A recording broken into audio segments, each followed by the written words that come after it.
नमस्कार। कहानी कमल में आपका स्वागत है। आज सुनिए वरिष्ठ और महान कहानीकार अरुण अलबेला जी की कहानी।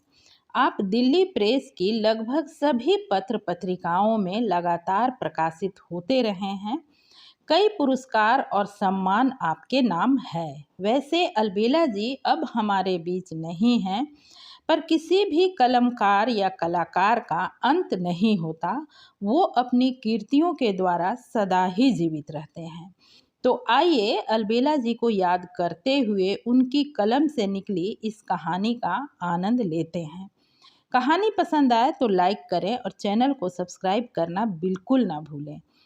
तो आइए शुरू करते हैं आज की कहानी, जिसका शीर्षक है ऐसा नहीं।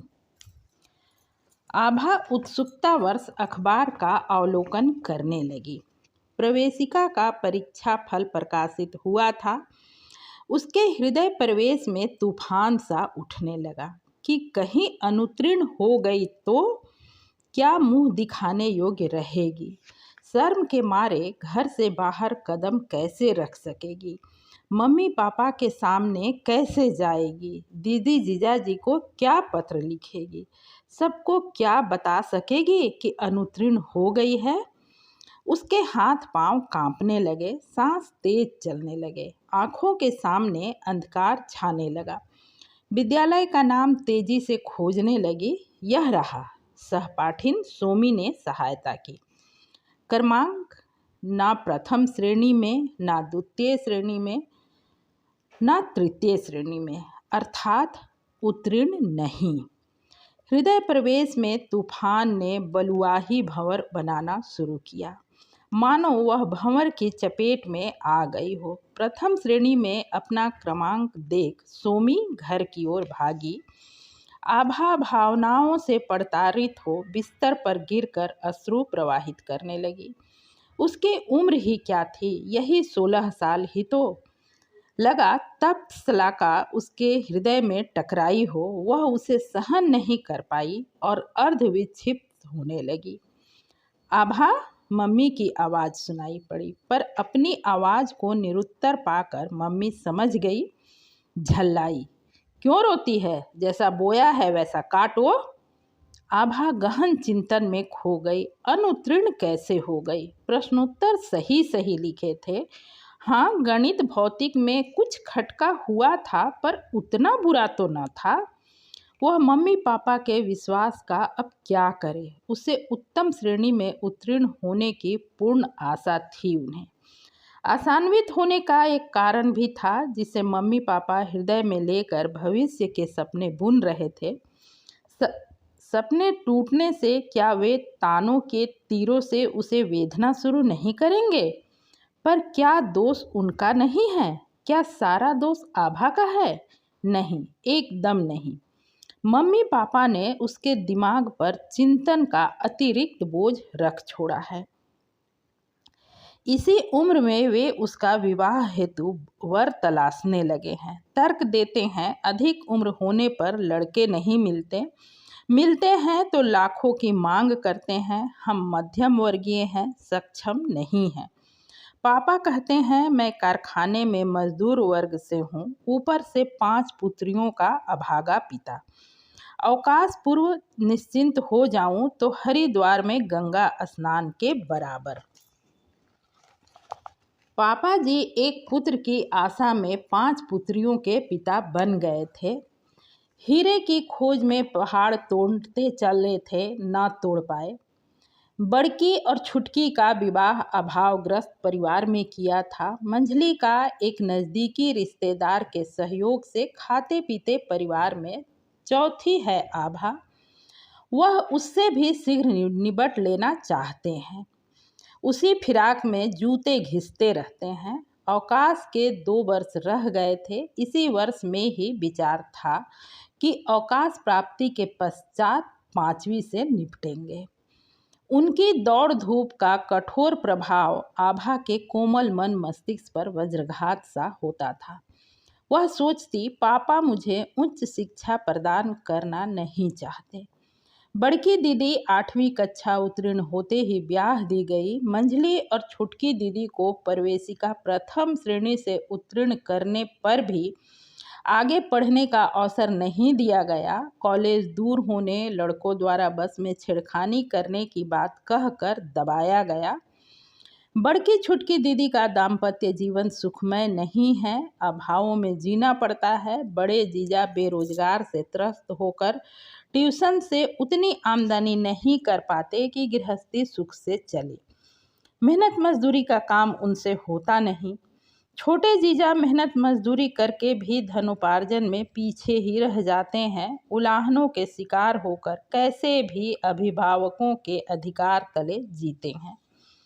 वे दोनों दीदियां मम्मी पापा के सामने रो रो कर दुखड़ा सुनाती है तो आभा ससुराल के विषय में बहुत कुछ सोचने लगती है।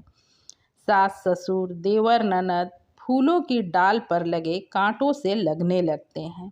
कब कैसे चुभेंगे पता नहीं। चुभन का एहसास कुंवारेपन में ही होने लगता है। वह परेशान हो जाती है। कुंवारे अंगों में भविष्य की चिंताओं से शिथिलता आ जाती है। मझले जीजा शांत दरिया से लगते हैं, अंदर ही अंदर उफान मारकर नई फरमाइशें निगलते जाते हैं, ऐसे कि दूसरों को उनका दोष ना दिखे। मंझली दीदी के साथ पापा के भविष्य निधि पर चर्चा छेड़ते रहते हैं।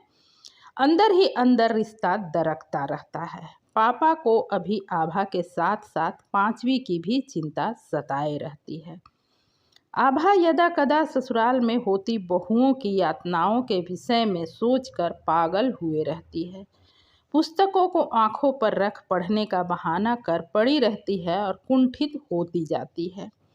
उसके अंदर कोई मीठी कल्पना नहीं आती, न कोई राजकुमार आता है, न किसी काम में मन लगता है।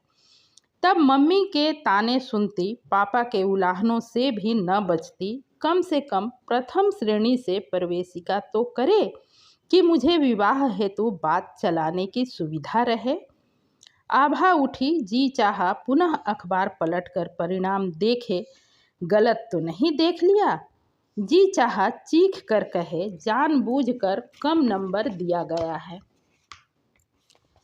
अचानक सांस रुकने सी लगी। मम्मी पापा से उसकी असफलता की बातें बताए जा रही थी। पापा का स्वर डूबा हुआ था। क्या 3rd डिवीज़न भी नहीं ला सकी? कौन सा मुंह लेकर अब राधे बल्लभ जी के यहाँ जाऊंगा? आभा ने किवाड़ के छेद से देखा। पापा काठ की मूरत से हो गए हैं। मुंह से आवाज नहीं निकलती। विश्वास धराशायी हो गया है। कितने दुखी लग रहे हैं वह। उन्हें उससे ऐसी आशा न थी, कहीं वह बेहोश ही न हो जाए। आभा का सिर गर्म हो आया। सोचने समझने की शक्ति क्षीण होने लगी। विचार आया, मुझे जीने का क्या अधिकार है? मम्मी पापा को खुशी नहीं दे पाई। बाहर से सुनील बाबू के बोलने का आवाज आया। वे बोल रहे थे, राधे बल्लभ जी अब यहाँ रिश्ता नहीं करना चाहते। क्यों? पापा का दुख भरा स्वर उभरा, भर्राया हुआ सा। आभा पर पहाड़ गिर पड़ा। क्या अनुत्तीर्ण हो गई इसलिए? आभा का मन उफन पड़ा। पापा के अंदर विरोध में आग क्यों नहीं भड़कती? शुरू से ही शिथिल रहे हैं। किसी लड़की को भी धारदार नहीं बनाया। मंझली छुटकी दीदी पढ़ने में तेज थी। उन्हें उच्च शिक्षा देकर नौकरी में लगाना चाहिए था, तब ऐसी नौबत नहीं आती, सहारा मिल जाता। नीति कमजोर होने से व्यवस्था की जड़ें ढीली पड़ जाती है। पापा कहलाने का शौक था। पिताजी के नाम से आपत्ति थी। माँ कहने से मम्मी कहने की हिदायत मिलती थी। प्रगतिशीलता के नाम पर हुई स्तर वृद्धि बेतरतीब ही रही। तभी पड़ोस से आग आग की आवाज आई। भाग दौड़ होने लगी। आभा बढ़ते हुए धुएं को देखने लगी। सुमन ने अपने को जला लिया है। अखबार में क्रमांक नहीं है। फेल होने से आग लगाने की कैसी बेवकूफ़ी है यह। अगले साल पुनः परीक्षा देती। आवाज़ें आने लगी थी। आभा आपाद मस्तक कांप उठी। उसे लगा सुमन नहीं, वही जलने लगी है। उसके अंदर भी ऐसा ही घृणित विचार आया था। कोई नहीं सराह रहा था सुमन को, सब उसे बुज़दिल कह रहे थे। क्या अनुत्तीर्ण होने से अपने को मार देना चाहिए? नहीं, एकदम नहीं।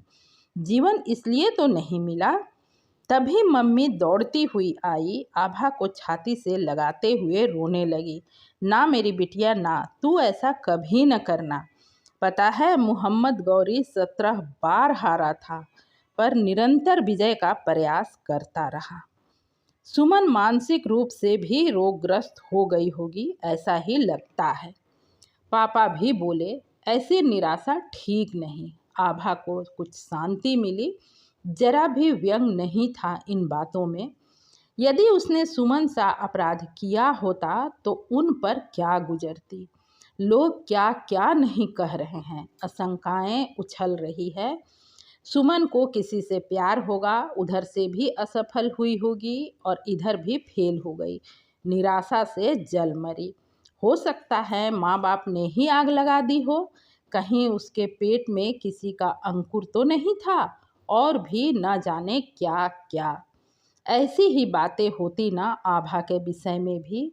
अच्छा हुआ कि उसने भावावेश में गलत कदम नहीं उठाया। वह मम्मी पापा के विचार बदलेगी, पुनः प्रयास करेगी उनका सहारा बनने का। तीसरे दिन सोमी ही खुशखबरी सुना गई, आभा स्कूल में बोर्ड की ओर से परीक्षा फल आ गया है, तू द्वितीय श्रेणी से उत्तीर्ण है। और हाँ, सुमन भी। तुम दोनों का क्रमांक बोर्ड या अखबार की गलती से अखबार में नहीं छप सका था। क्या? आभा चकित रह गई। पूरी तरह बिना परिणाम का पता लगाए गलत कदम उठा लेना बेवकूफ़ी ही तो है। आभा उत्तीर्ण होकर भी खुश न हो पाई। उसकी आंखों में सुमन का चेहरा बार बार उभर रहा था। ऐसा नहीं होना चाहिए था, नहीं, ऐसा नहीं होना चाहिए। समाप्त। कहानी पसंद आई हो तो लाइक करें, चैनल को सब्सक्राइब करना बिल्कुल ना भूलें। पूरी कहानी सुनने के लिए हार्दिक धन्यवाद।